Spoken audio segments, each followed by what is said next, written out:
Human Resource Management, 10th edition, by Robert L. Mathis and Joan H. Jackson. Section 1.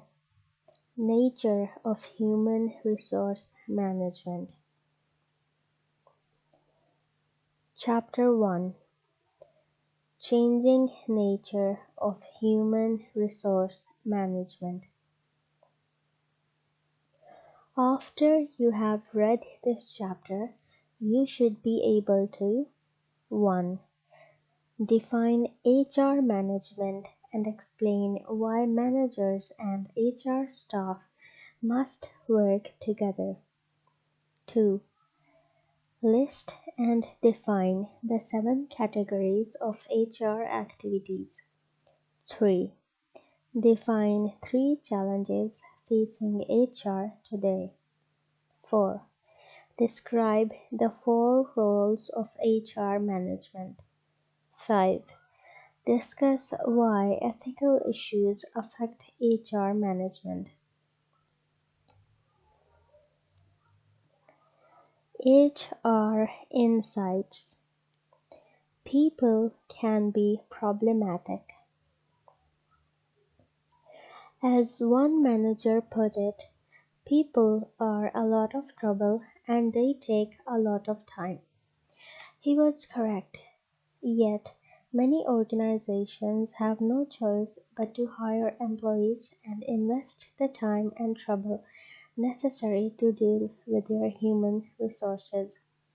2 examples show both the difficulty and the payoff of handling HR management issues well. The first is a look at a company on the Rebound AC Nelson, and the second is a summary of what we have learned from the wave of mergers and acquisitions over the last 10 years. AC Nielsen is Stamford, Connecticut-based market research firm that fell on hard times in the mid-1990s. The company lost hundreds of millions of dollars and client dissatisfaction was high. The situation was so bad that many were doubtful about turning around the firm's performance.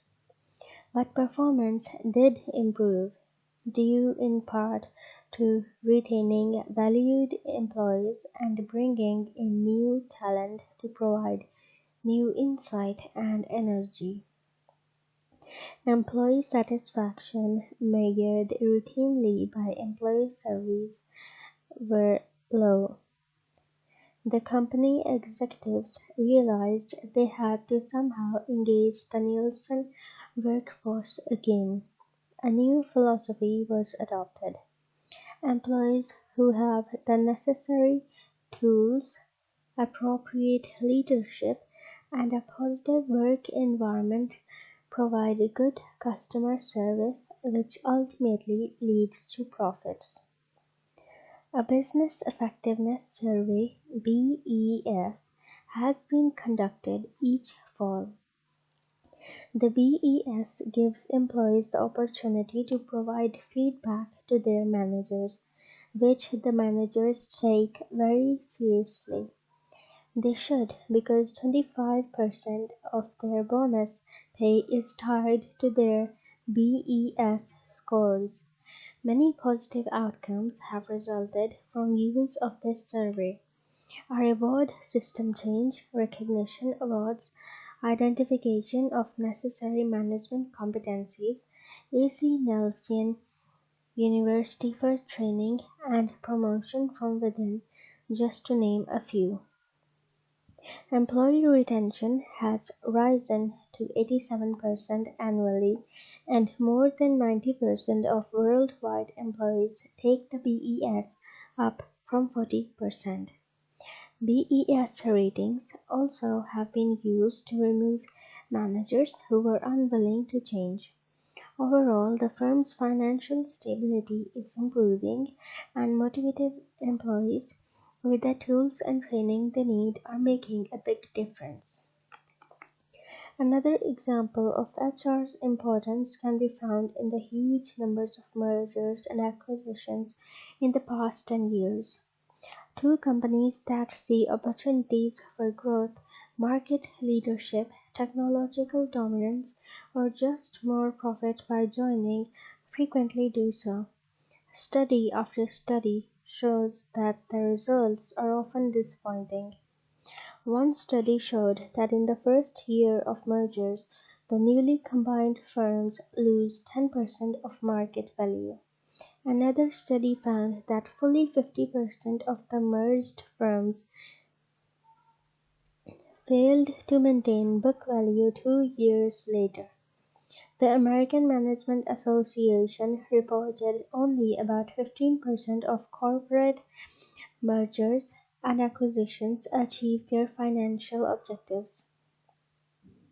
The factors most poorly handled are those that affect the employees of the organizations. Because of the unique pressures involved in a merger or acquisition, management is often stretched thin and inevitably focuses on the financial and legal aspects of operations. However, HR issues can make the combination successful or break it. Factors leading to poor organizational results frequently include losing top talent, employee confusion that jeopardizes sales, internal operational paralysis causing missed deadlines, and customers who would rather not put up with problems caused by the merger acquisition. Before, during, and after a merger or acquisition, HR issues can spell failure and apparently do frequently. Human resources do take time, but dealing with them successfully is the subject of this book.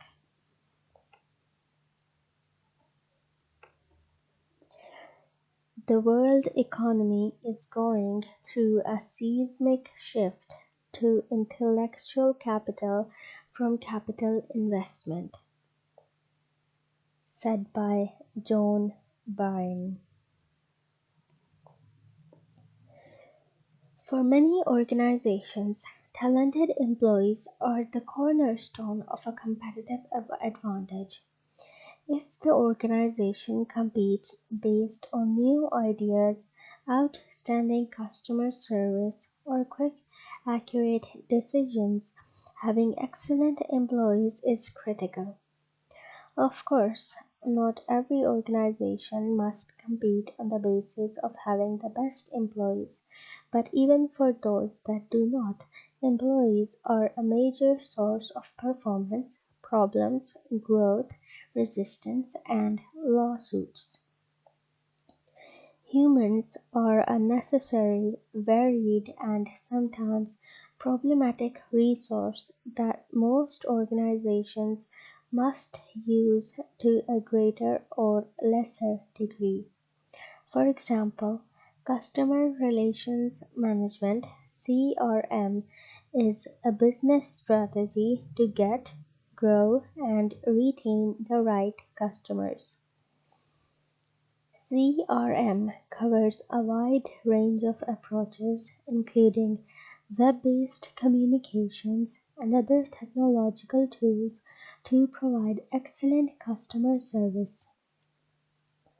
One might think employees were the least important part of automated customer service, but even with all the technology, many companies are finding that part of what customers want is someone human to call and talk to at times. Dell Computers, for example, allows a choice of web-based, phone, or face-to-face customer contact. Further, customer loyalty is elusive without positive relations between customers and employees. If employees constantly leave for greener pastures, Who will build relationships with customers? The computer? Designing systems to effectively manage people with their needs, expectations, quirks, legal rights, and high potential is a challenge. Human resource management focuses on doing just that. Nature of human resource management. Human resource (HR) management is a field that has evolved a great deal since its beginnings about 1900. It began as a primarily clerical operation concerned with payroll, employee records, and arranging community visits. The social legislation of the 1960s and 1970s forced dramatic changes. Personnel departments, as they were called, became concerned with the legal ramifications of policies and procedures affecting employees. In the 1990s, globalization, competition, mergers and acquisitions forced human resource departments to become more concerned with costs, planning, and the implications of various HR strategies for both organizations and their employees. Human resource management is the design of formal systems in an organization to ensure effective and efficient use of human talent to accomplish organizational goals. Whether a big company with 10,000 employees or a small non-profit organization with 10 employees, those employees must be paid, which means an appropriate and legal compensation system is needed. Employees also must be recruited, selected, trained, and managed. Each of these activities requires thought and understanding about what will work well and what may not. Research on these issues and the knowledge from successful approaches form the basis for HR management. In an environment in which the workforce keeps changing, laws change, and the needs of the employer change too. HR management must continue to change and evolve. Understanding the challenges, problems, and trends helps those who must deal with such issues continue HR's evolution. Who is an HR manager? In a real sense, every manager in an organization is an HR manager. Sales managers, head nurses, drafting supervisors, college deans, and accounting department supervisors all engage in HR management, and their effectiveness depends in part on the success of organizational HR systems. However, it is unrealistic to expect a nursing supervisor to know about the nuances of equal employment regulations or how to design a compensation system. For that reason, larger organizations frequently have people in an HR department who specialize in these activities. Cooperation between operating managers, such as those already mentioned, and the HR department is necessary for HR efforts to succeed. In many cases, the HR department designs processes and systems that the operating managers must help implement. The exact division of labor between the two varies from organization to organization. Throughout this book, there will be suggestions as to how HR responsibilities in various areas typically are divided in organizations having specialized HR departments. The suggestions will appear as figures labeled "Typical Division of HR Responsibilities", such as in Figure 1.1. That figure shows how the responsibilities for interviewing applicants for a job might be divided between an HR department and the other managers in the organization. Figure 1.1. Typical division of HR responsibilities. Selection interviewing. HR Unit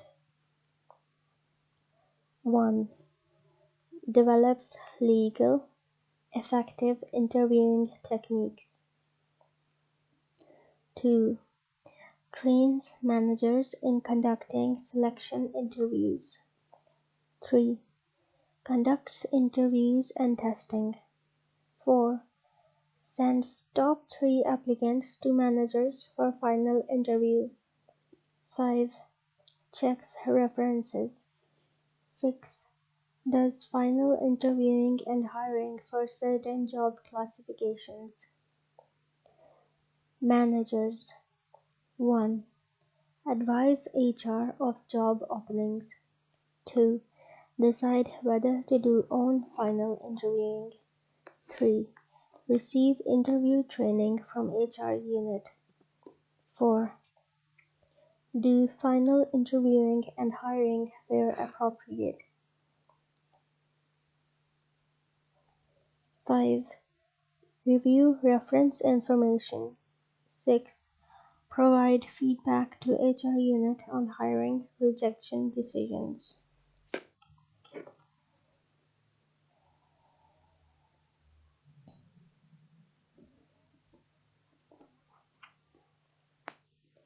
HR in small and large organizations. Not every organization is able to have an HR department.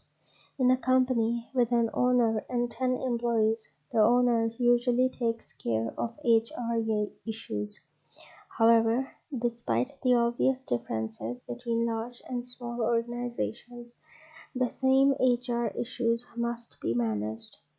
As the HR perspective box on the next page illustrates, at about 80 to 100 employees, organizations typically need to designate a person to specialize in HR management. Others are added only as the company gets much larger. Specifically, what HR activities must be done in any organization, regardless of its size, are discussed in the next section. HR perspectives. Small business and HR. HR problems and issues occur in organizations both large and small. However, the difference is often that harried owner managers in small organizations have less time to deal with HR problems because they are doing everything else. For example, many small internet companies have been so focused on survival, they have paid little attention to issues such as sexual harassment, employee handbooks, and overtime pay. Even the most basic HR issues have been overlooked. New York-based Juno Online Services is facing lawsuits from 2 former employers alleging sexual harassment. It seemed more important to add another programmer than an HR person until something like that happened. Once you get past 50 people, you can no longer handle things by intimate conversation, says the vice president of marketing for a San Francisco firm that grew from 12 to 119 employees in a short period. A long-time Denver firm with about 20 employees had completed that had competed successfully against Circuit City and Best Buy into the TV and appliance business, recently ended 59 years of family business because it was unable to keep good enough employees in a tight labor market. The key to the store's success had been extremely good service from knowledgeable, long-term employees. 3 generations of the Wallace family had been in the business that closed because of staffing difficulties. This and countless other examples illustrate the impact of HR issues on small business.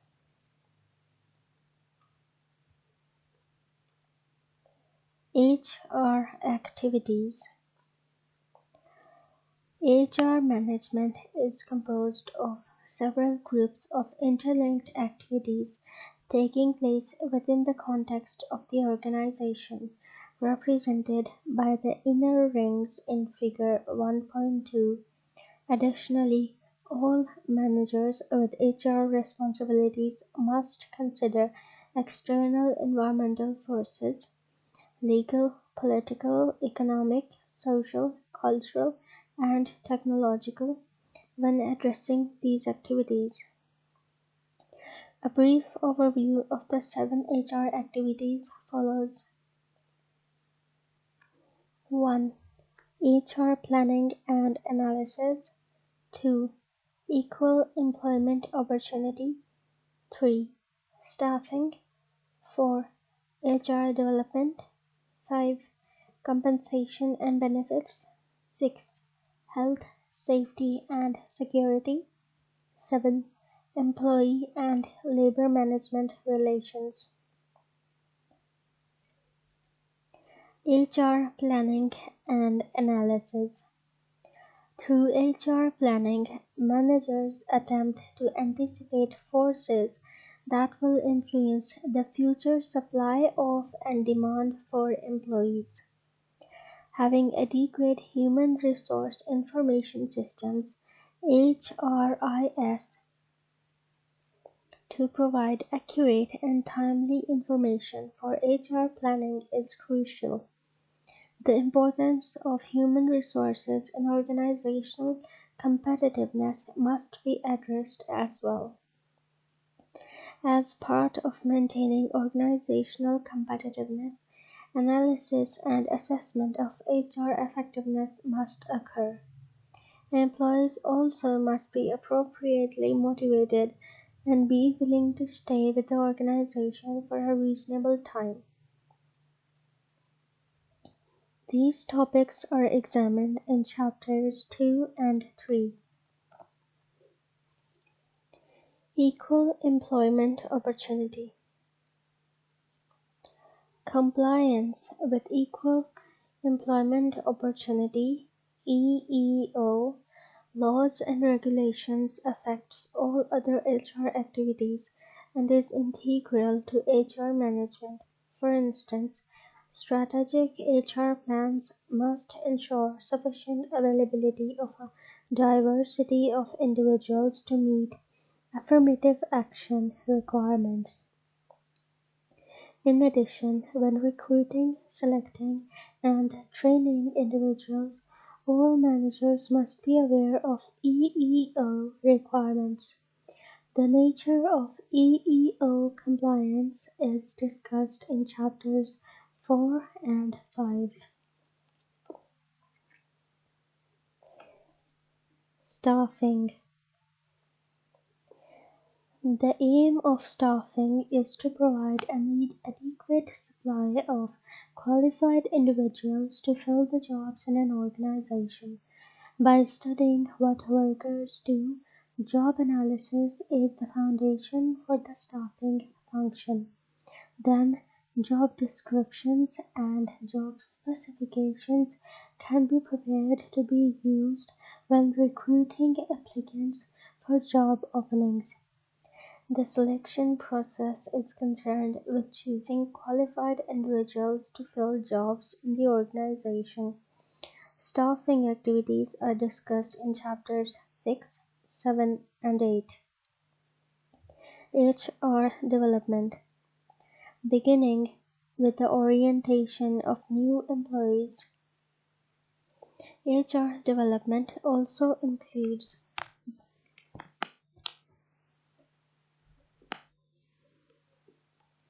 job skill training.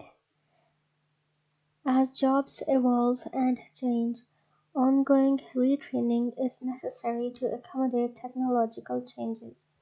Encouraging development of all employees, including supervisors and managers, is necessary to prepare organizations for future challenges. Career planning identifies paths and activities for individual employees as they develop within the organization. Assessing how employees perform their jobs is the focus of performance management. Activities associated with HR development are examined in chapters 9, 10, and 11. Compensation and benefits. Compensation rewards people for performing organization work through pay, incentives, and benefits. Employers must develop and refine their basic wage and salary systems. Also, incentive programs such as gain sharing and productivity rewards are growing in usage. The rapid increase in the cost of benefits, especially healthcare benefits, will continue to be a major issue. Compensation, incentives, and benefits activities are discussed in chapters 12, 13, and 14. Health, safety, and security. Ensuring the physical and mental health and safety of employees is vital. The Occupational Safety and Health Act of 1970 (OSHA) has made organizations more responsive to health and safety concerns. The traditional concern for safety has focused on eliminating accidents and injuries at work.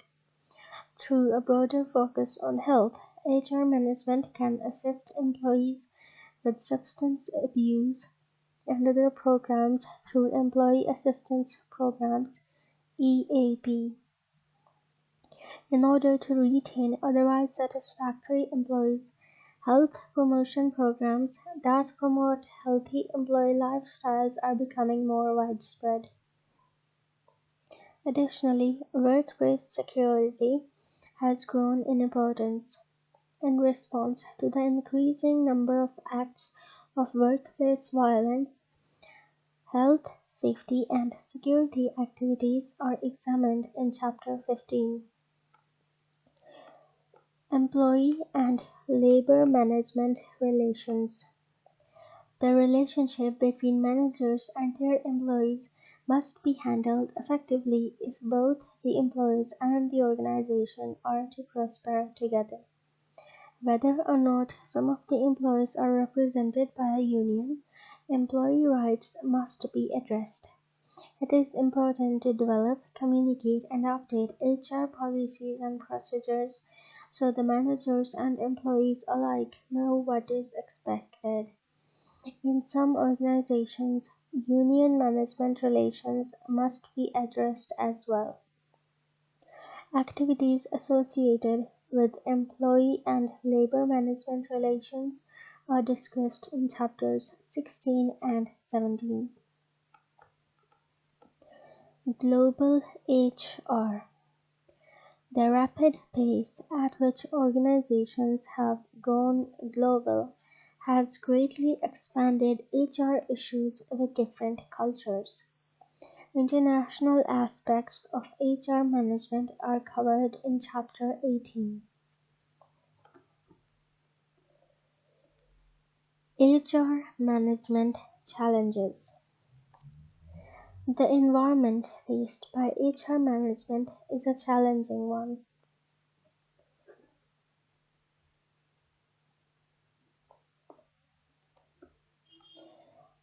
Some of the most significant changes faced by HR management are as follows. 1. Economic and technological changes. 2. Workforce availability and quality. 3. Growth in contingent workforce. 4. Demographic issues. 5. Work-family balancing. 6. Organizational restructuring and mergers acquisitions. Economic and technological changes. Several economic changes have altered employment and occupational patterns in the United States. A major change is the shift of jobs from manufacturing and agriculture to service industries and telecommunications. This shift has meant that some organizations have reduced the number of employees, while others scramble to attract and retain employees with different capabilities than previously needed. Additionally, pressures from global competitors have forced many U.S. firms to close facilities, adapt their management practices, increase productivity, and decrease labor costs in order to become more competitive. Finally, the growth of information technology, particularly that linked to the Internet, has led to many changes throughout organizations of all types.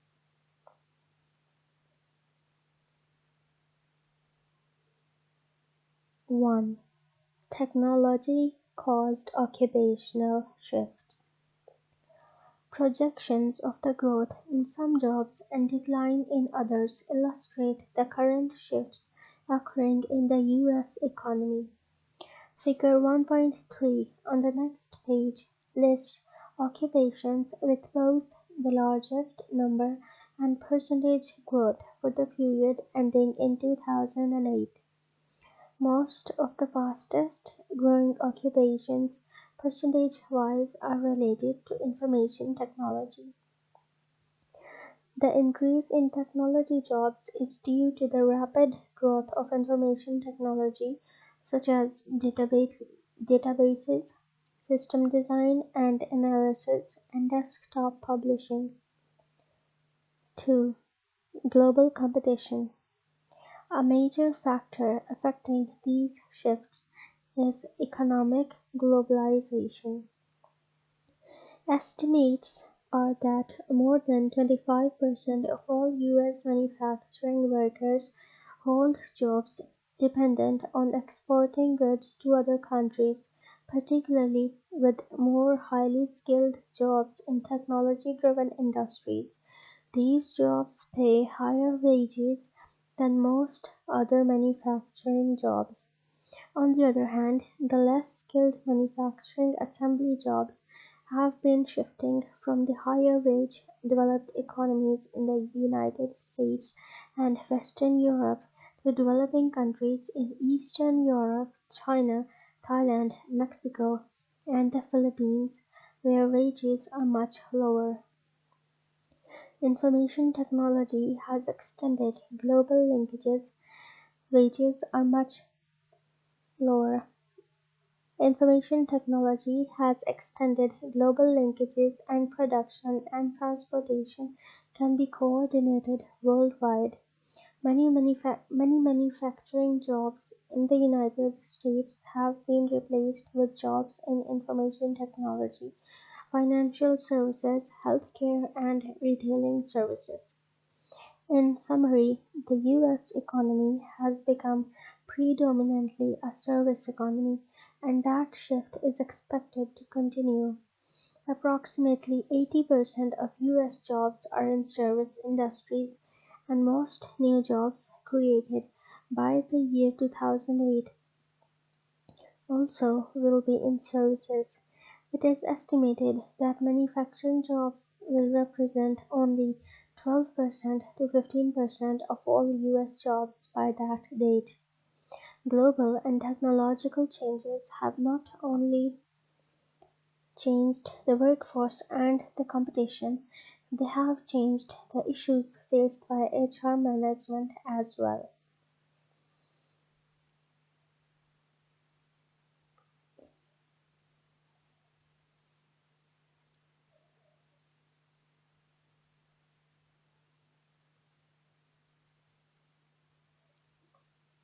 Figure 1.3 Jobs of the Future. Top 5 total jobs added 1998 to 2008. Systems Analyst. Jobs added 5,77,000. Percentage growth 94%. Retail Salesperson. Jobs added 5,63,000. Percentage growth 14%. Cashier. Jobs added 5,56,000. Percentage growth 17%. General Manager. Jobs added 5,51,000. Percentage growth 16%. Truck Driver. Jobs added 4,93,000. Percentage growth 17%. Overall, jobs added 20,003 lakh. Percentage growth 14%. Top 5 jobs. Percentage growth 1998 to 2008. Computer Engineer. Jobs added 3,23,000. Percentage growth 108%. Computer Support Specialist. Jobs added 4,39,000. Percentage growth 102. Systems Analyst. Jobs added 5,77,000. Percentage growth 94.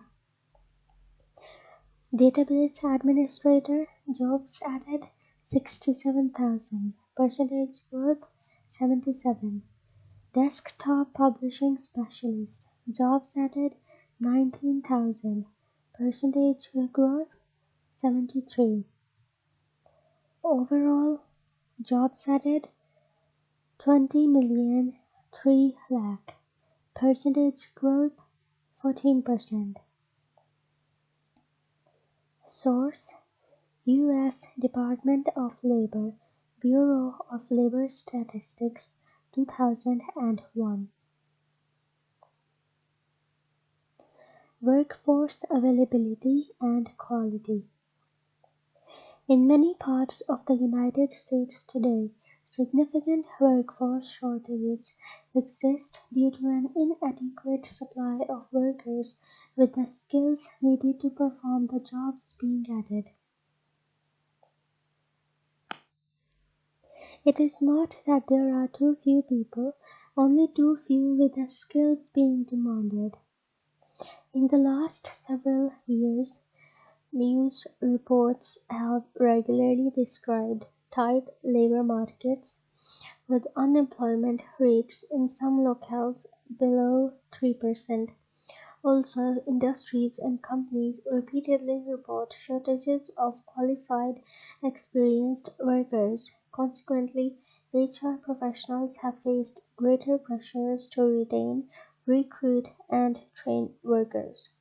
Even though more Americans are graduating from high school, 84% over age 25 have high school diplomas, and from college, almost 26% over age 25 have now college degrees. Employers are often concerned about the preparation and specific skills of new graduates.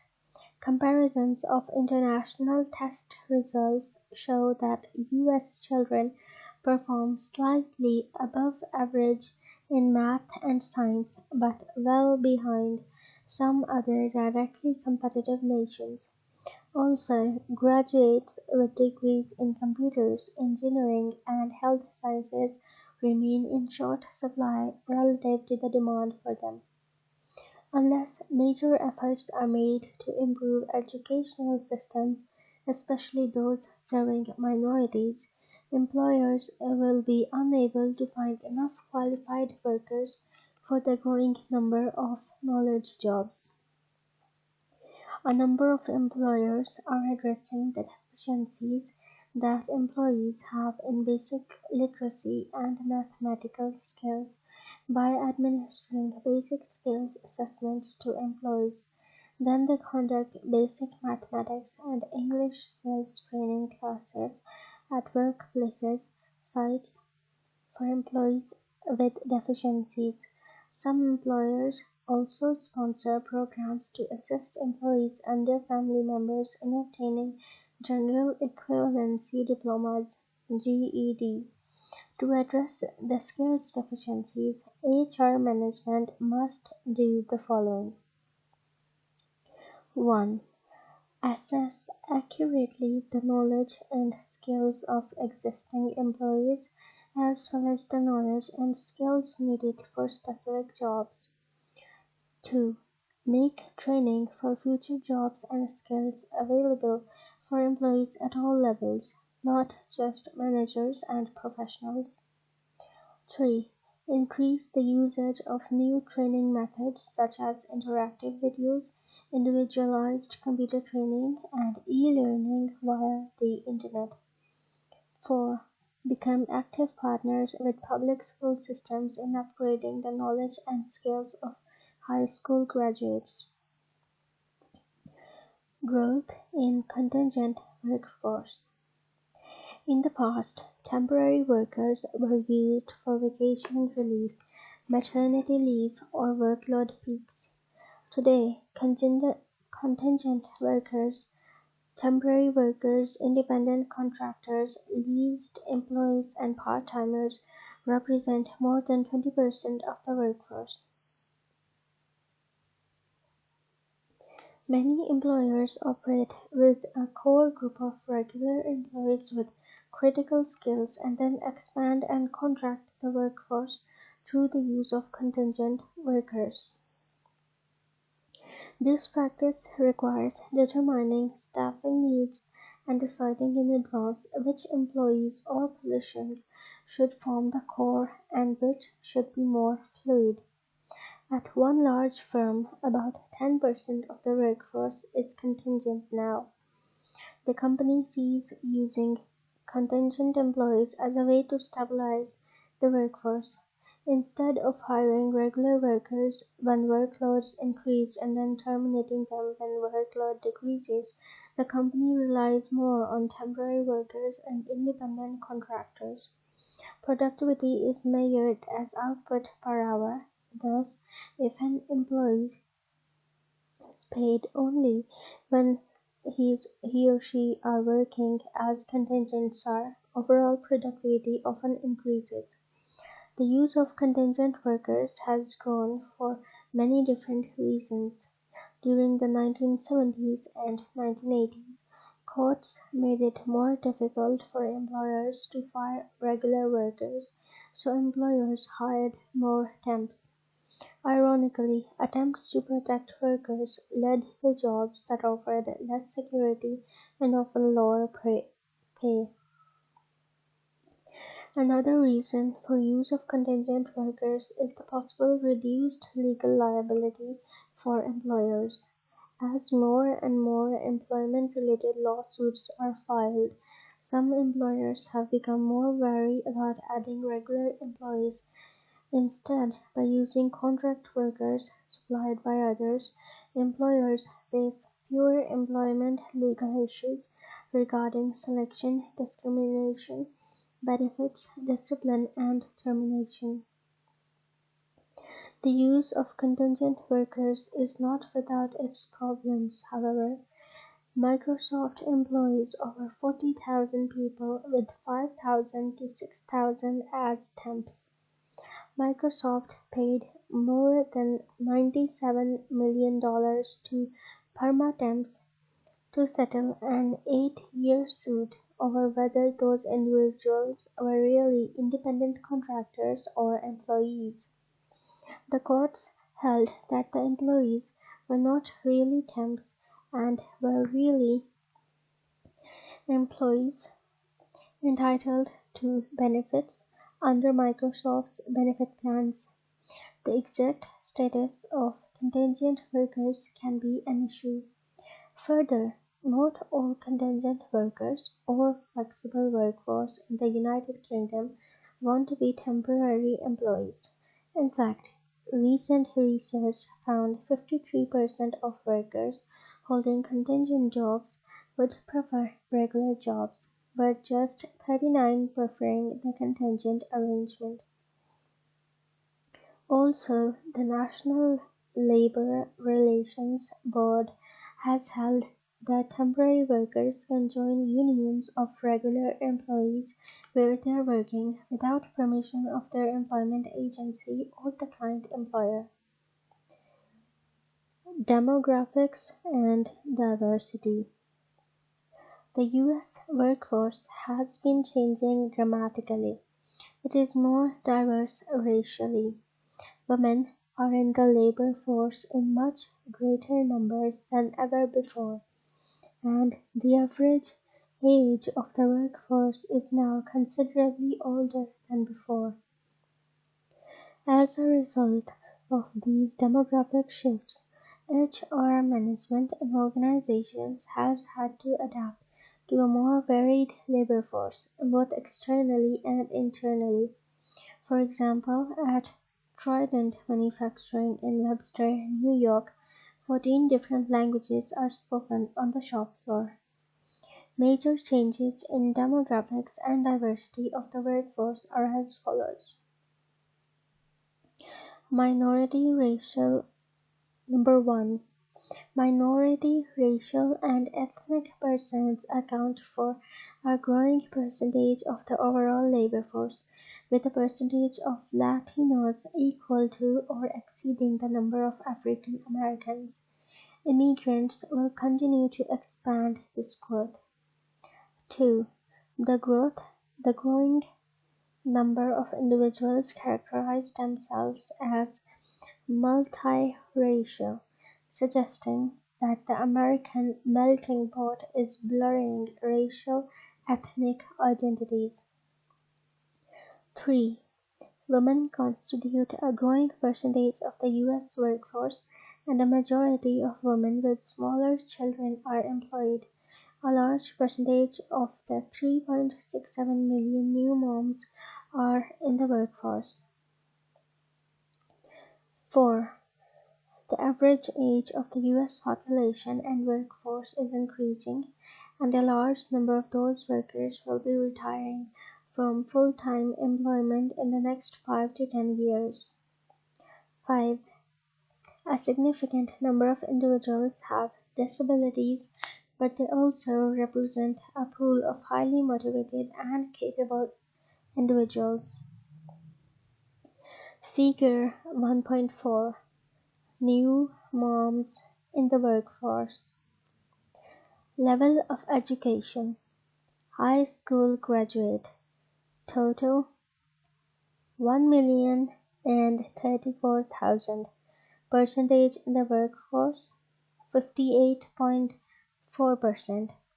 Percent working full-time 33.5%. Percent working part-time 17%. Level of education. At least 1 year of college. Total 1,008,044,000. Percentage in the workforce 67.9%. Percentage working full-time 46.6%. Percentage working part-time 19.1%.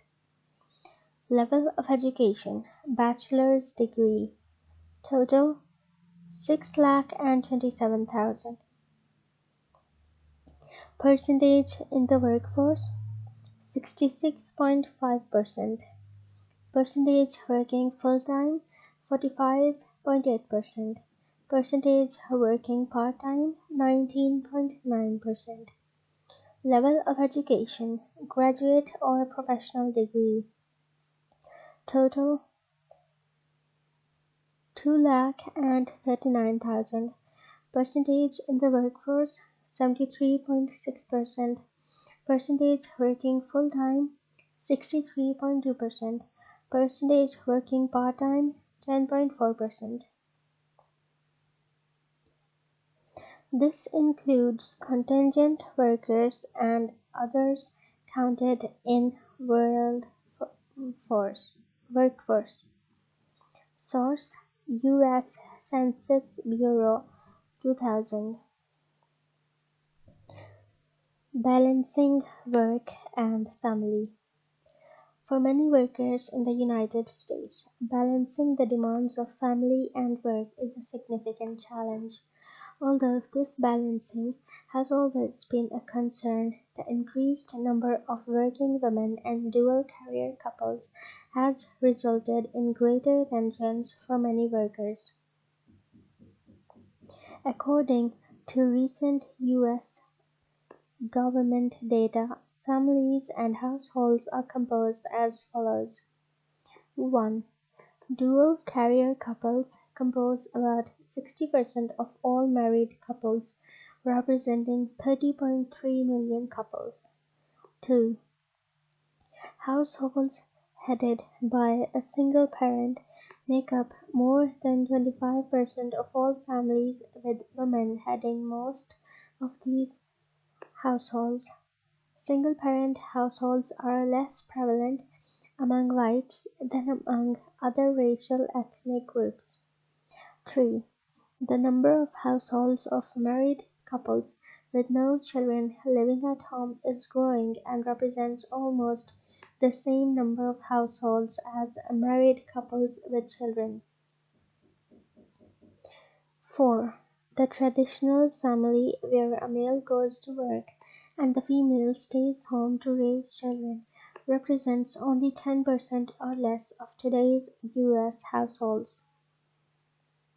5. 70% of all women with children under age 6 are in the workforce, and 60% of all women with children under age 3 are working. 6. Both men and women are marrying at later ages, with the median age of first marriage for men about 27 and for women about 24. The decline of the traditional family and the increasing number of dual-career couples and working single parents place more stress on employees to balance family and work. To respond to pressures faced by employees, many employers have instituted various family-friendly initiatives. Although important to both males and females, the reality is that family care for children and elderly relatives still is carried primarily by women. Thus, actions taken by employers to enable women to balance work and family responsibilities can be beneficial for both employee retention and organizational productivity. 1. Backlash against work-family programs.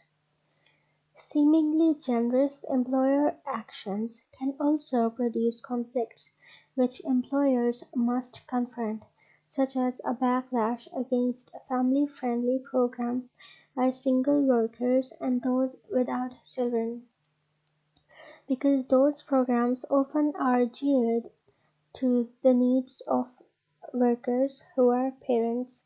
Those employees without children see such alternatives as flexible work schedules, job sharing, time off to attend children's school activities, and the like as excluding their time off needs.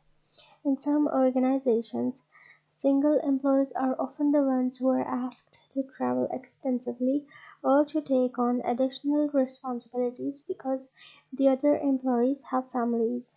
Also, the extra efforts of employees without family responsibilities often do not carry extra compensation with them, One unnamed single male employee invented a 7-year-old nephew who was fatherless and needed a male role model so the employee could take time off for his hobbies of biking and golf. Another single employee made up stories of the deteriorating health of her 70-year-old mother as a reason why she could not take a 3-week job assignment out of town. Numerous other childless employees probably have had similar ideas. HR perspectives.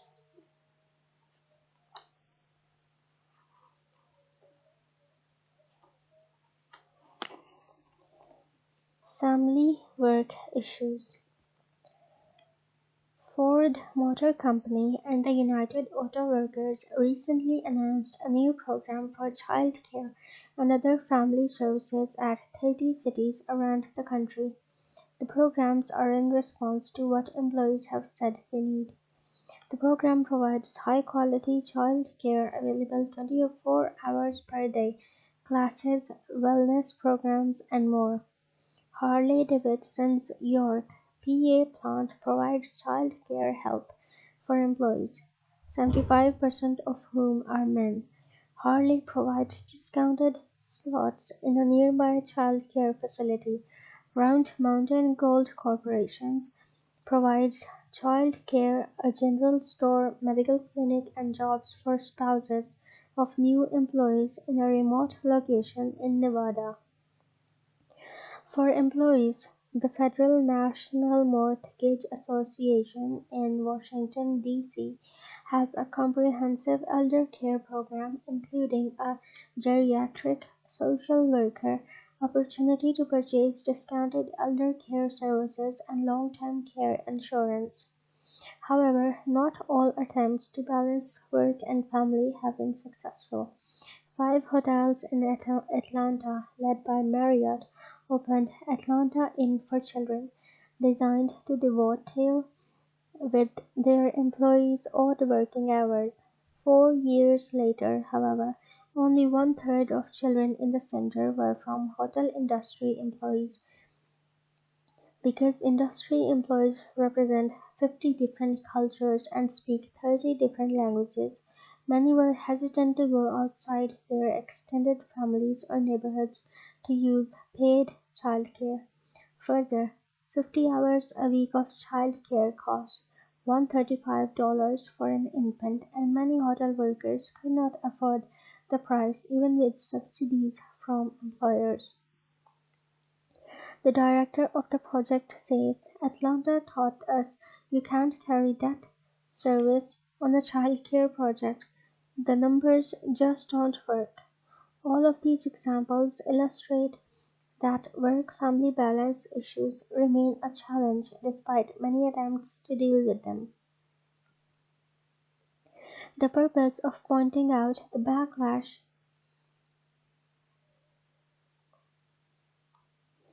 is that HR professionals must ensure that work-family programs are designed and implemented in a way that recognizes employees have outside lives and different values and needs. Ignoring backlash may affect the working relationships of employees with and without family responsibilities. Also, as more employees have responsibilities for elderly family members, work-family programs must not be centered just on employees with children, as the HR perspective illustrates. Organizational restructuring, mergers, acquisitions. Many organizations have restructured in the past few years in order to become more competitive. Also, mergers and acquisitions (M&A) of firms in the same industries have been made to ensure global competitiveness. The mega-mergers in banking, petroleum, and telecommunications industries have been especially visible, but mergers and acquisitions in many other industries also have increased in recent years. As part of these organizational changes, many organizations have right-sized by 1. Eliminating layers of managers. 2. Closing facilities. 3. Merging with other organizations. And 4. Outplacing workers. A common transformation has been to flatten organizations by removing several layers of management in order to improve productivity, quality, and service while also reducing costs. As a result, jobs are redesigned and people affected. One of the challenges that HR management faces with organizational restructuring is dealing with the human consequences of change. The human cost associated with downsizing has been much discussed in the popular press. A survivor's mentality for those who remain unfulfilled, cost savings estimates, loss of loyalty, and many people looking for new jobs. But 3 out of 4 mergers and acquisitions fail to achieve their financial strategic objectives. Many possible reasons explain why attempted M&As fail, and several of those reasons are in HR arena. Unanticipated consequences of restructuring after an M&A often cause the need for more organizational restructuring later and a longer time frame for normal operations to resume. HR management can contribute to successful mergers and acquisitions. However, experience with the failures shows clearly what has to be done by HR managers for mergers to succeed is to ensure that different organizational cultures mesh. Cultural compatibility is the extent to which such factors such as in decision-making styles, levels of teamwork, information sharing philosophies, and the formality of the two organizations are similar. Human resource systems include those used to manage, motivate, and develop people. If all elements of a company's culture and HR systems are carefully analyzed, at least differences will be exposed and plans can be made to deal with them. Some considerations here include: 1. What kinds of behaviors are rewarded in each company? 2. What skill areas are emphasized? 3. How are development and career opportunities offered in each? 4. How similar are the basic organizational attitudes and values? Research sponsored by the Society for Human Resource Management found that for HR to provide good and useful input to M&A, it must be able to quickly evaluate the other company, understand the business and integration issues, and provide advice on employees' sensitivities, attitudes, and motivation retention needs in both the parent and acquired organizations. To illustrate, Cisco Systems had digested 51 companies in recent years. It successfully used acquisition to reshape itself and plug holes in its product lines. Even before Cisco signed an acquisition deal, a transition SWAT team would oversee every detail of the assimilation in order to reduce uncertainty so the newly acquired employees could continue to concentrate on their jobs. Not all Cisco acquisitions are flawless, but it has experienced fewer failures than normally occur. HR management roles. HR management professionals and their responsibilities, approaches, and credibility with upper management vary from organization to organization. In some, HR is a full contributing partner to the mission and strategies of organizations. For example, in such a case, senior executives would not even consider a merger without consulting HR on the issues just discussed. However, in other organizations, HR remains more of a clerical and administrative operation, limited primarily to doing payroll and benefits work. The difference between the two extremes has to do both with what upper management wants HR management in the organization to be and with the competencies that HR staff had demonstrated. Thus, the amount of confidence senior management has in the HR staff varies. Figure 1.5 shows 4 different levels of HR roles. Each of these levels will be discussed next.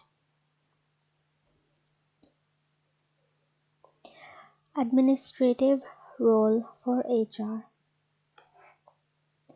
At the most basic level, the necessary HR activities in a company are handled by operating managers or outsourced under contract to specialized vendors. At this level, HR management is mostly a clerical and administrative support operation. The organization may not even hire any HR employees directly, but lease them for a fee from an employee leasing firm that hires, pays, provides benefits, and dismisses when necessary. More commonly, certain HR activities are done in-house and some are done under contract by another company or a consultant. Typical activities that are outsourced include employee assistance programs, pension administration, background reference checks, benefits administration, and training and development. A recent survey looked at outsourcing of HR activities and found 70% of responding employers outsource some HR functions. That figure compares with 47% 4 years earlier. The larger the employer, the more likely it was to outsource. Employers that did not outsource cited philosophy, cost, loss of control, and privacy concerns as reasons for not outsourcing. Least frequently outsourced include HR information systems, compensation planning and administration, and handling family leave issues. Concern about the quality of the services they are receiving is the biggest reason employers select or change outsourcing vendors. Operating managers most often carry out HR activities in smaller organizations, but as organizations grow and other issues consume their time, many managers find that the HR issues are ones they would most like to delegate to someone else. Further improvement in output is possible with investment of time in human resource issues, but extra time is the one commodity many operating managers do not have. To improve the administrative efficiency and responsiveness of HR to employees and managers, more HR functions are becoming available electronically or done over the Internet. The EHR discussion describes how EHR is changing the administrative role of HR.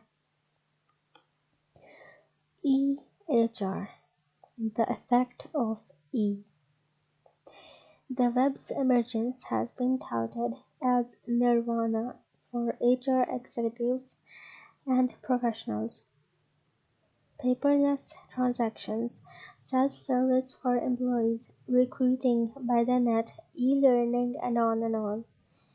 A senior vice president of HR at WellPoint Health Networks notes HR services can be provided cheaper on the web. Why pay $4 per transaction when you can do it on the web for $1? He asks.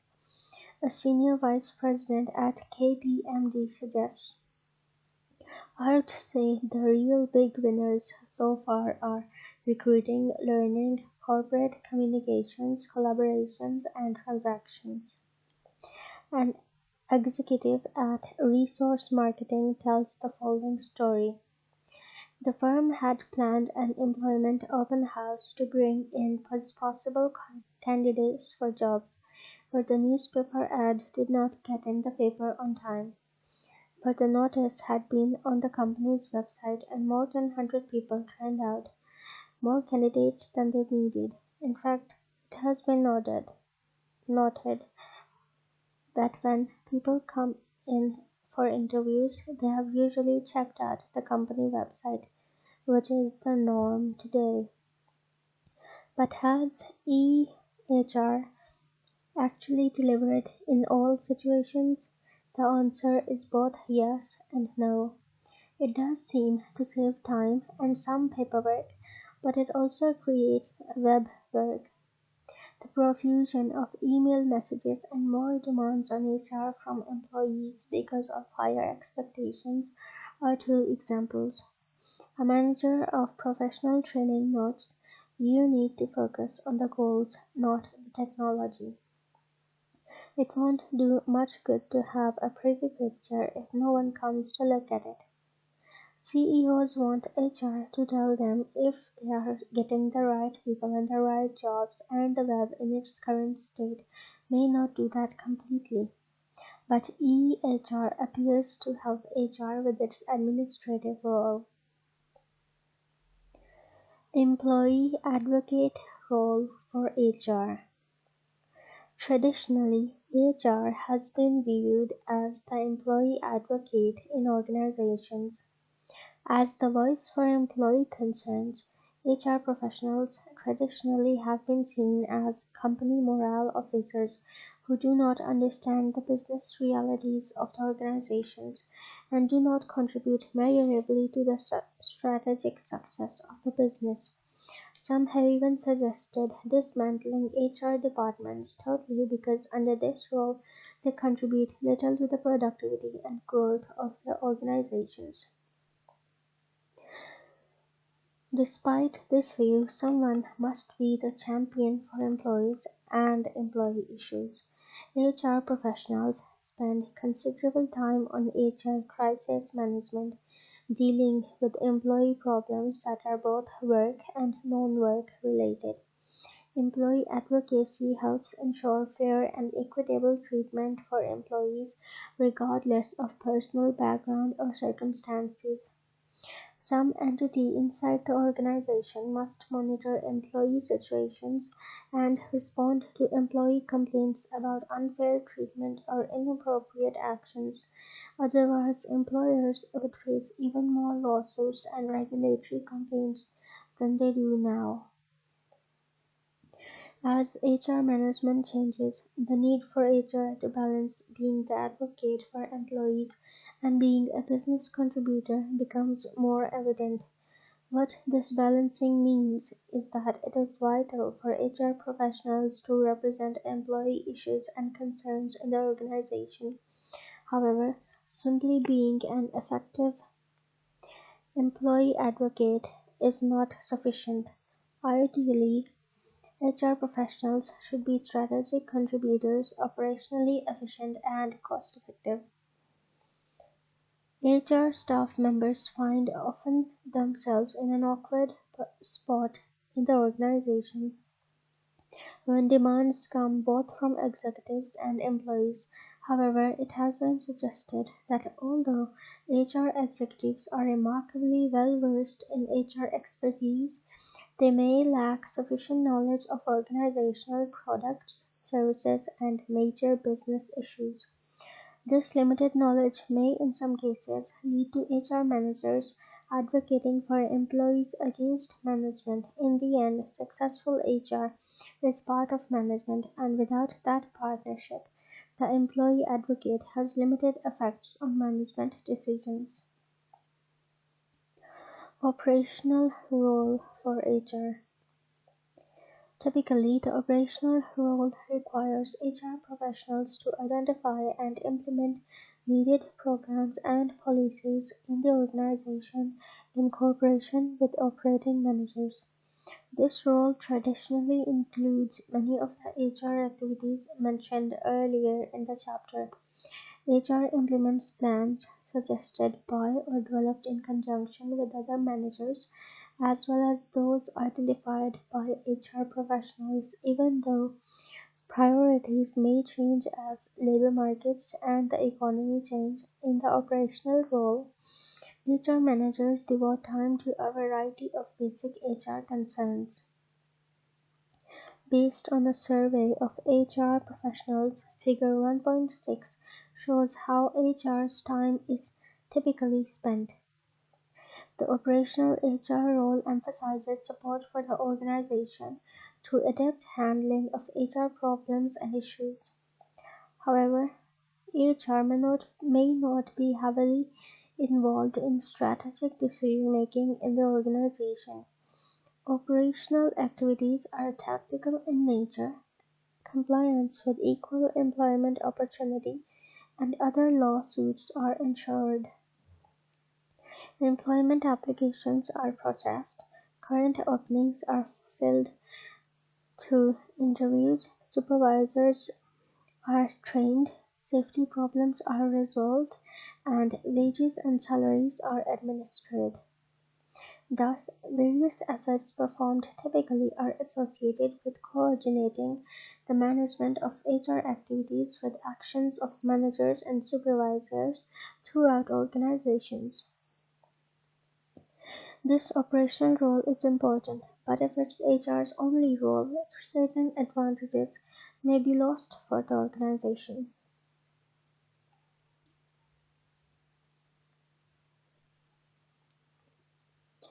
Figure 1.6: How HR spends its time. General administration 8%, payroll 7%, HR information 6%, government compliance 6%, other 23%, compensation 14%, benefits 14%, recruiting 12%, training 12%. Source: Based on data from How Much Time Should Your HR Staff Spend on Recruiting?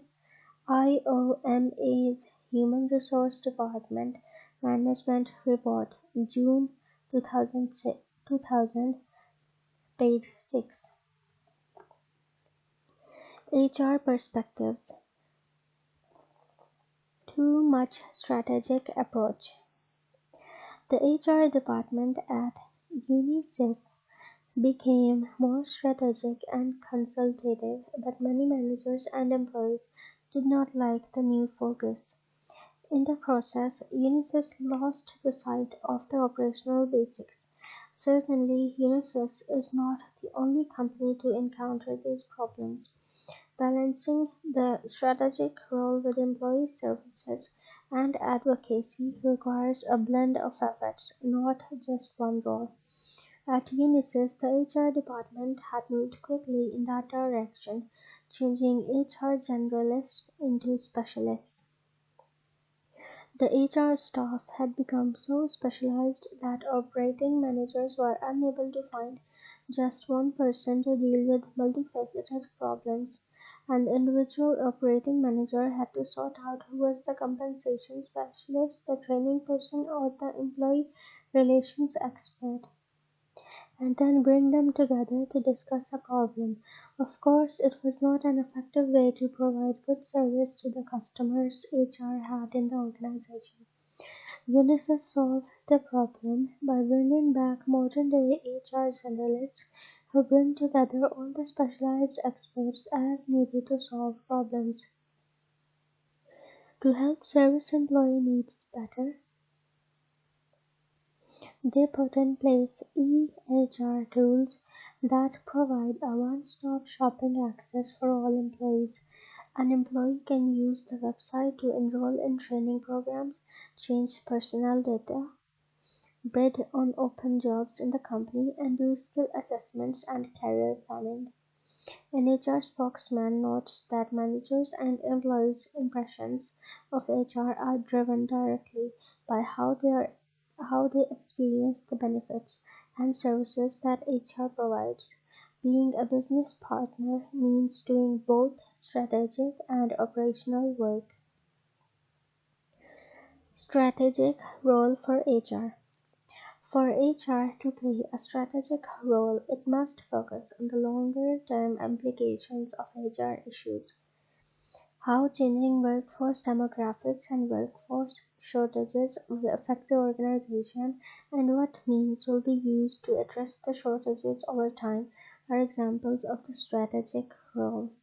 A strategic role for HR is important. but it requires a high level of professional and business knowledge. The HR perspective shows that the transition to a strategic role is not without difficulties.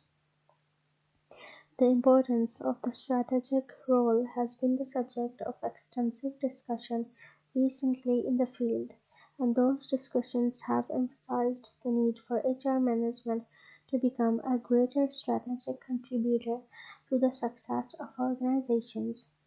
Even organizations that are not for profit, such as governmental or social services entities, must manage their human resources in a business-oriented manner.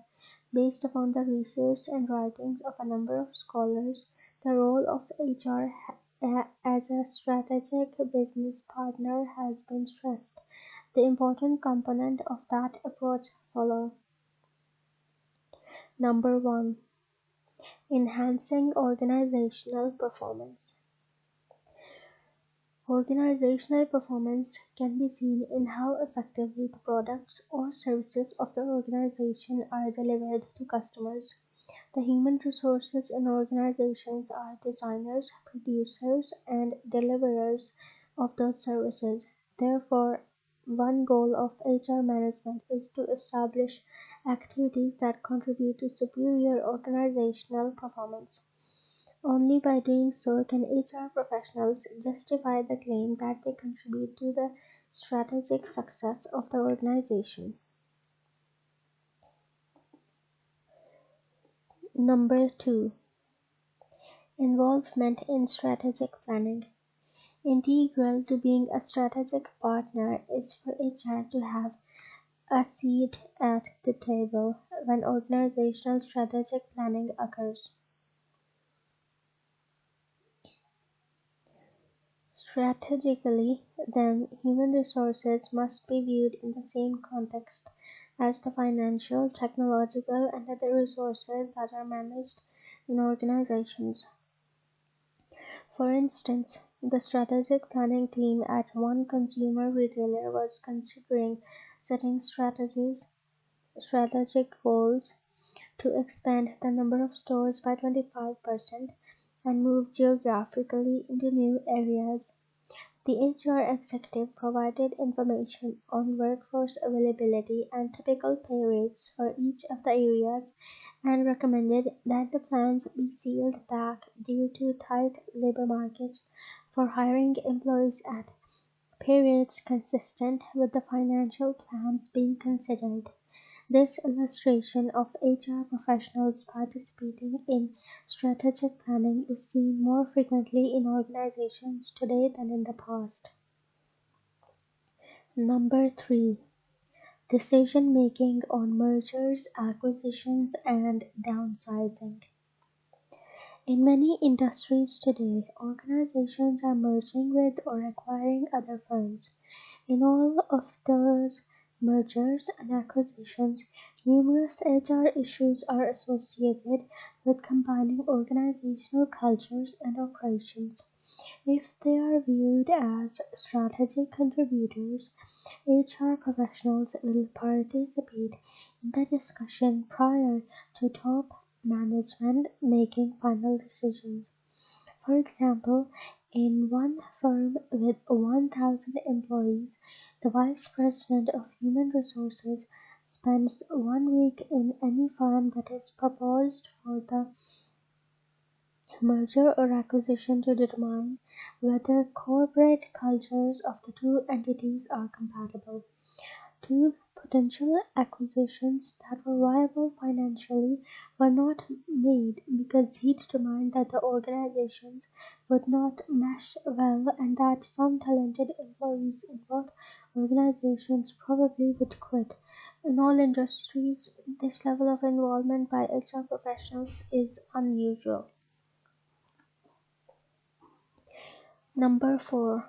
Redesigning organizations and work processes. In the strategic planning process, organization structure follows strategic planning. The implication of this concept is that changes in the organization structure and how work is divided into jobs are the vehicles through which the organization drives toward its strategic plans and goals. An understanding of strategic sources of competitive advantages for human resources must include analysis of the internal strengths and weaknesses of the human resources in an organization. Those in HR management must work with operating executives and managers to revise the organization and its components. HR management should function in this way much as architects do when redesigning existing buildings. Number 5. Ensuring financial accountability for HR results. A final part of the HR management link to organizational performance is to demonstrate on a continuing basis that HR activities and efforts contribute to the financial results of the organization. Traditionally, HR was seen as activity-oriented rather than concerned about the financial consequences of HR efforts. For instance, in one firm, the HR director reported every month to senior management how many people were hired and how many left the organization. However, the senior managers were becoming increasingly concerned about how long employment openings were vacant and the high turnover rate in customer service jobs. A new HR conducted a study that documented the cost of losing customer service representatives. The HR director then requested funds to raise wages for customer service representatives and also implemented an incentive program for those employees. Also, a new customer service training program was developed. After 1 year, the HR director was able to document a reduction of $150,000 in turnover and hiring costs for customer service representatives. This example illustrates that to be strategic contributors, HR professionals must measure what their activities produce as organizational results, specifically as a return on the investments in human resources. Figure 1.7 shows a summary of what is done in each of the HR roles in the organization and how all roles are important. Figure 1.7 Overview of HR management roles. Administrative role. Focus. Administrative processing and record keeping. Operational and advocacy roles. Focus. Operational support representing the employees. Strategic role. Focus. Organization-wide, global. Administrative role. Timing. Short term, less than 1 year. Operational and advocacy roles. Timing. Intermediate term, 1 to 2 years. Strategic role. Timing. Longer term, 2 to 5 years. Administrative role. Typical activities. Administrating employee benefits. Conducting new employee orientations. Interpreting HR policies and procedures. Preparing equal employment reports. Operational and advocacy roles. Typical activities. Managing compensation programs. Recruiting and selecting for current openings. Conducting safety training. Resolving employee complaints. representing employee concerns, strategic role, typical activities, assessing workforce strengths and issues, engaging in community workforce development, planning, assisting in organizational restructuring and downsizing, advising on mergers or acquisitions, planning compensation strategies. Ethics and HR. As the issues faced in HR management increase in number and complexity, so do the pressures and challenges of acting ethically. Ethical issues pose fundamental questions about fairness, justice, truthfulness, and social responsibility. Concerns arise about the ethical standards used by managers and employees, particularly those in business organizations, but it appears that the concerns are well-founded. Some of the most frequent problems are cheating on expense accounts, paying or accepting bribes and kickbacks, forging signatures, and lying about sick leave. What is ethical behavior? Ethics deal with what ought to be done. For the HR professional, it is the way in which the manager ought to act relative to a given human resource issue. However, determining specific actions is not always easy. Ethical issues in management, including HR issues, have 5 dimensions. Number 1. Extended consequences. Ethical decisions have consequences beyond the decisions themselves. Closing a plant and moving it to another location to avoid a unionization of a workforce has an impact on the affected workers, their families, the community, and other businesses. 2. Multiple alternatives. Various alternatives exist in most decision-making situations, so the issue may involve how far to bend rules. For example, deciding how much flexibility to offer employees with family problems while denying other employees similar flexibility may require considering various alternatives. Mixed outcomes.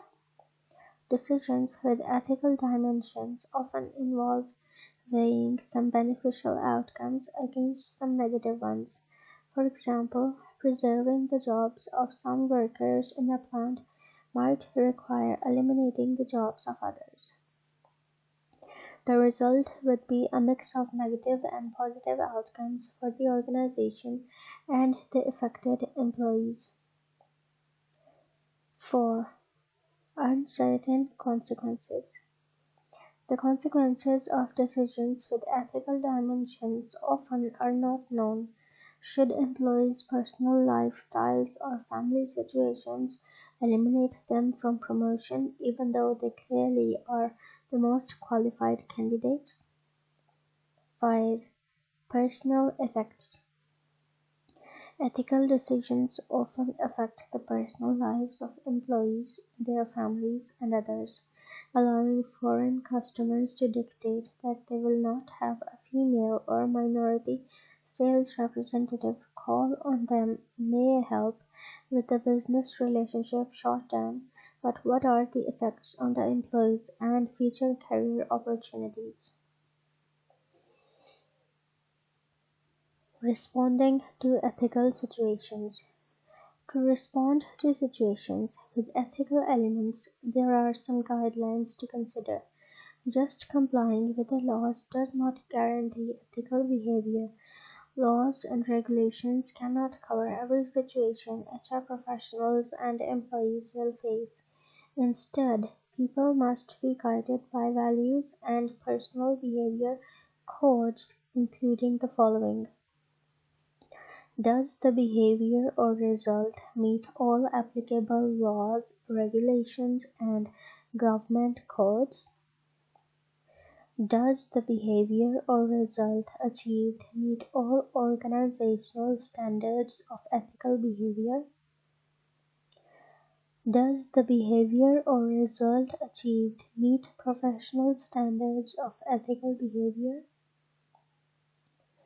Ethical issues in HR management. HR professionals regularly are faced with ethical issues. To help HR professionals deal with ethical issues, the Society for Human Resource Management (SHRM) has developed a code of ethics for its members. According to a study, most employees surveyed indicated that they had seen unethical workplace conduct in the previous year.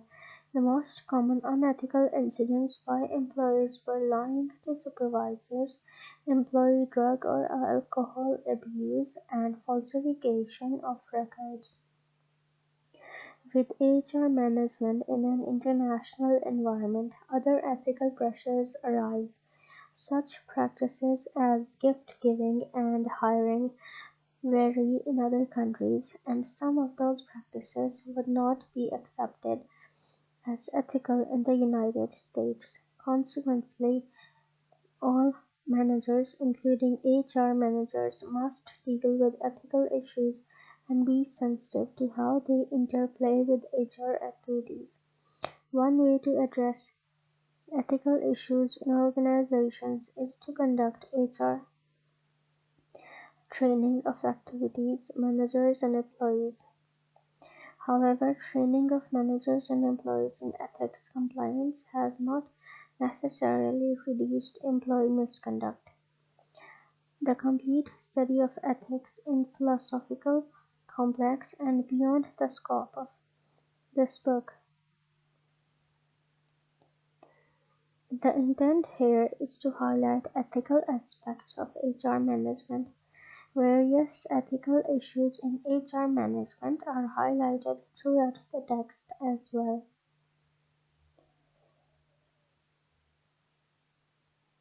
HR management competencies and careers.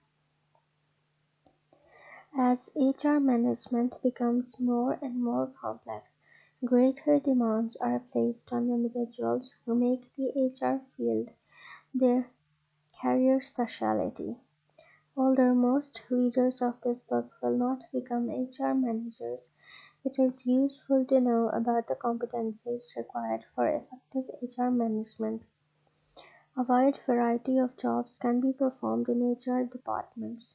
As a firm grows large enough to need some to focus primarily on HR activities, the role of the HR generalist emerges. That is, a person who has responsibility for performing a variety of HR activities. Further growth leads to adding HR specialists who have in-depth knowledge and expertise in a limited area. Intensive knowledge of an activity such as benefits, testing, training, or affirmative action compliance typifies the work of HR specialists. Changes in the HR field are leading to changes in the competencies and compatibilities of individuals concentrating on HR management. The development of broader competencies by HR professionals will ensure that HR management plays a strategic role in organizations. The following sets of capabilities are important for HR professionals: knowledge of business and organization, influence and change management, specific HR knowledge and expertise.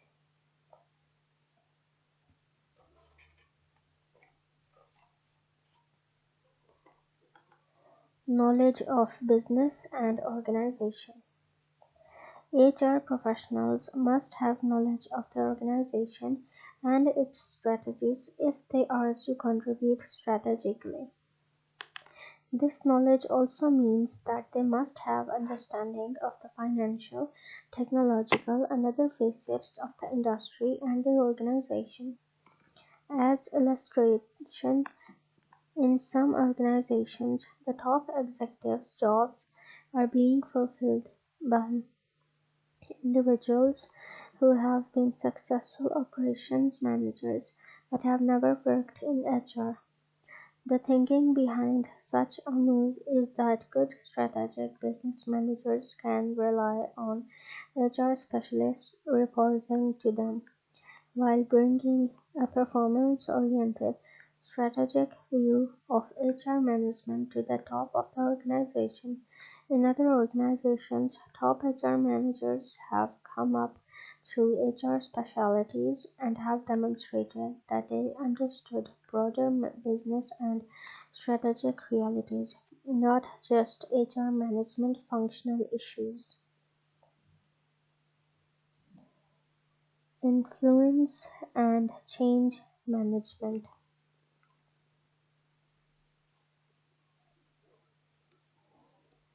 Another key capability that HR professionals need is to be able to influence others and to guide changes in organizations.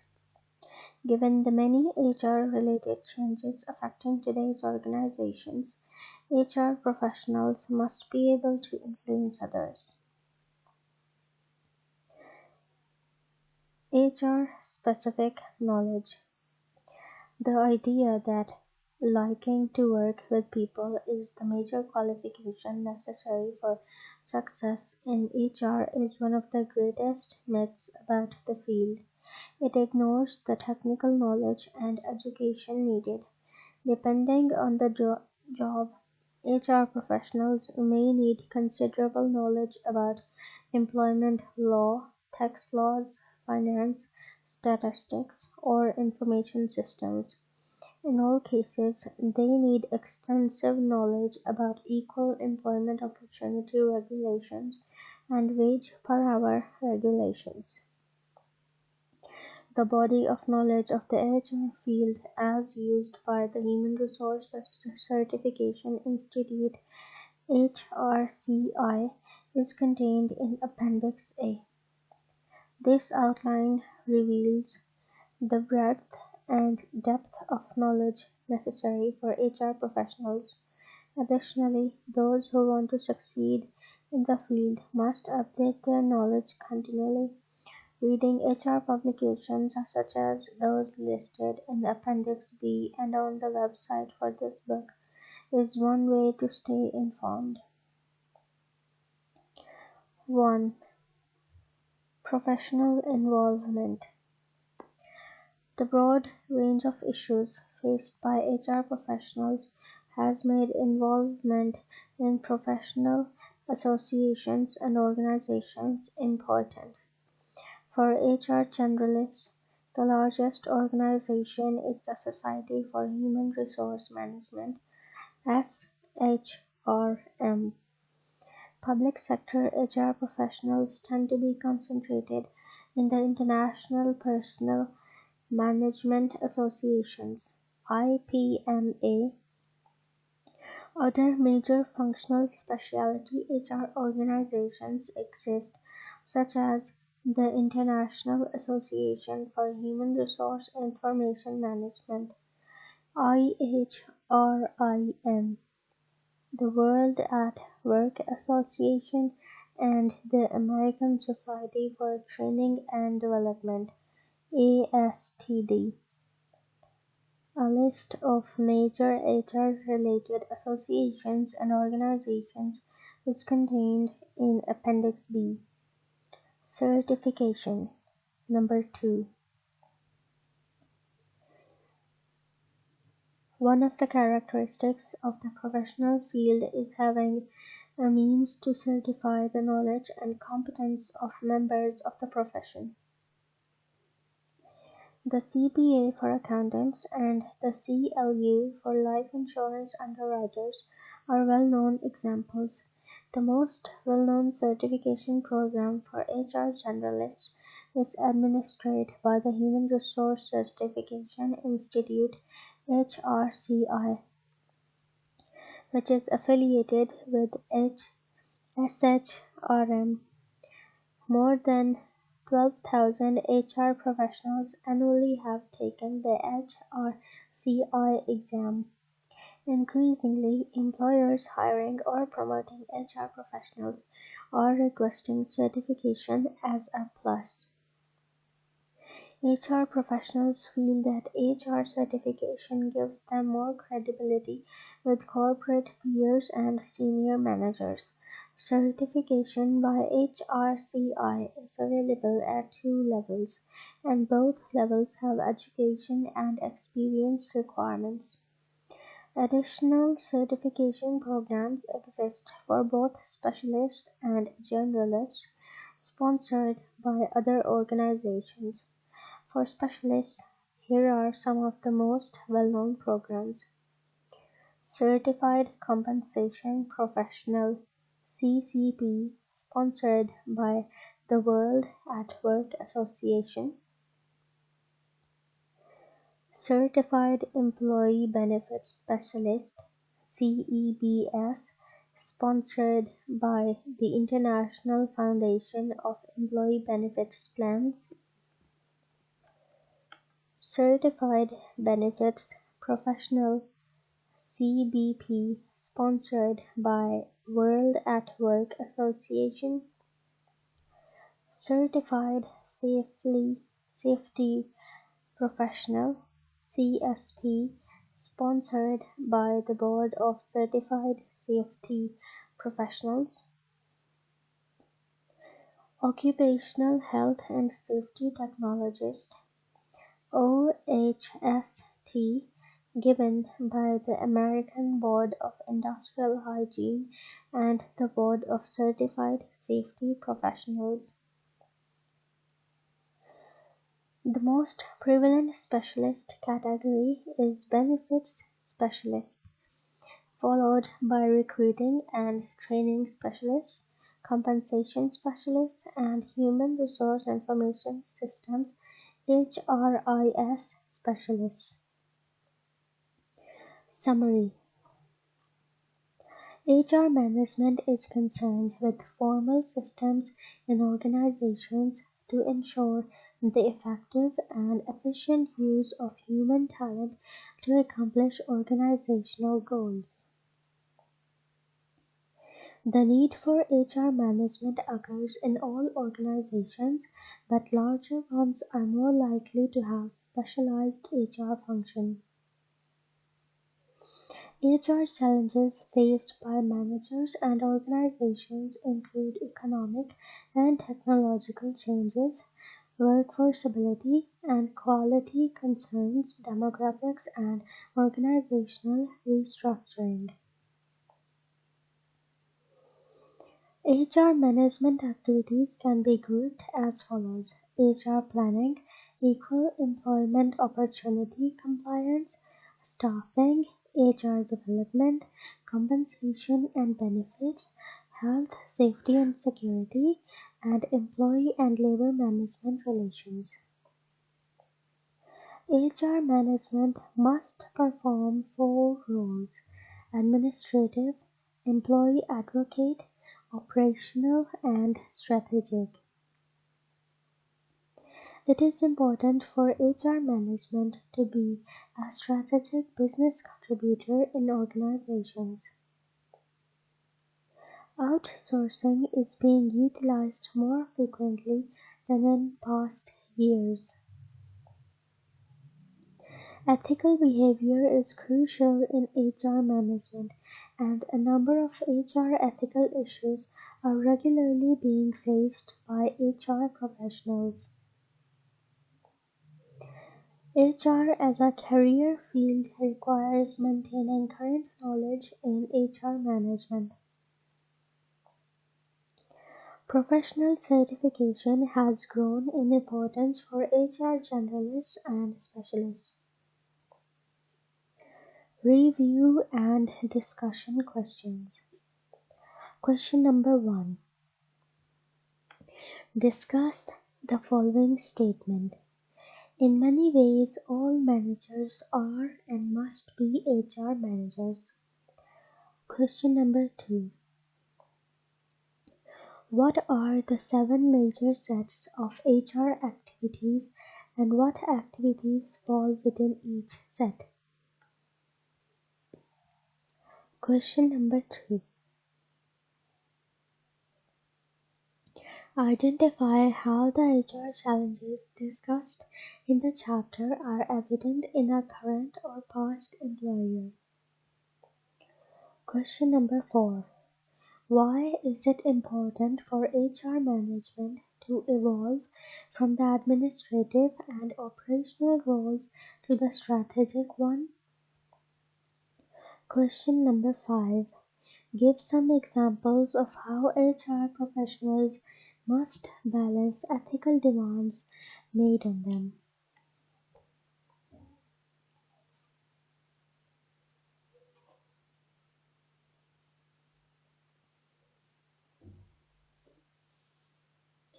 Using the Internet.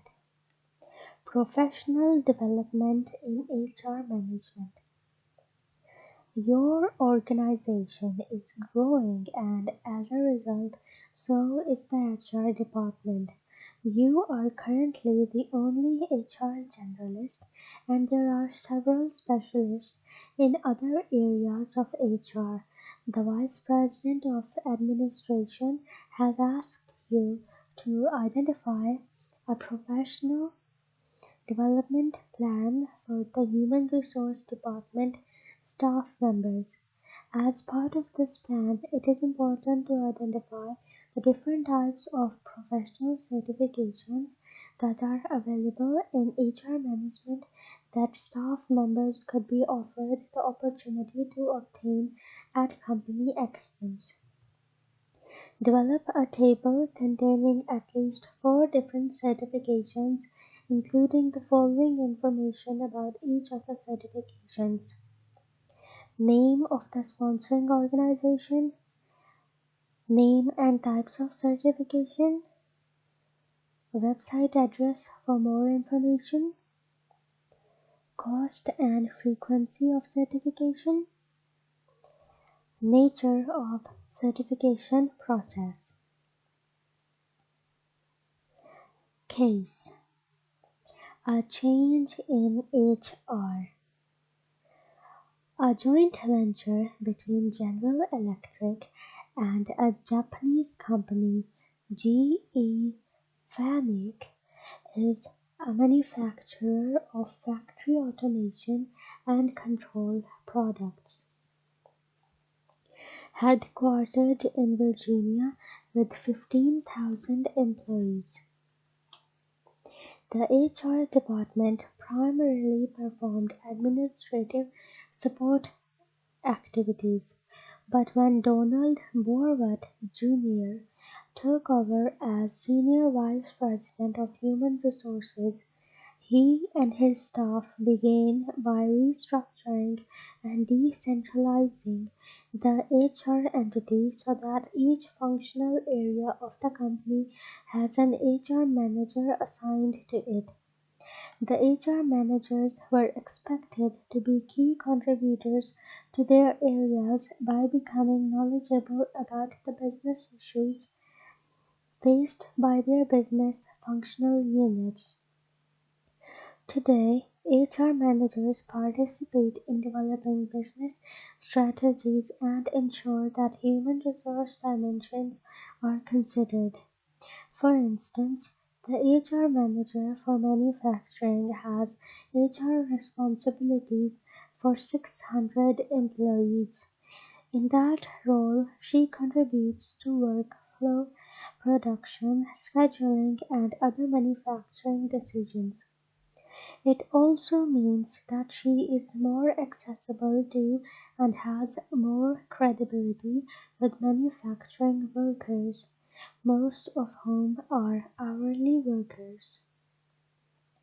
Making the transaction in HR management required going from 7 to 3 levels of management, greatly expanding the use of cross-functional work teams and significantly increasing training.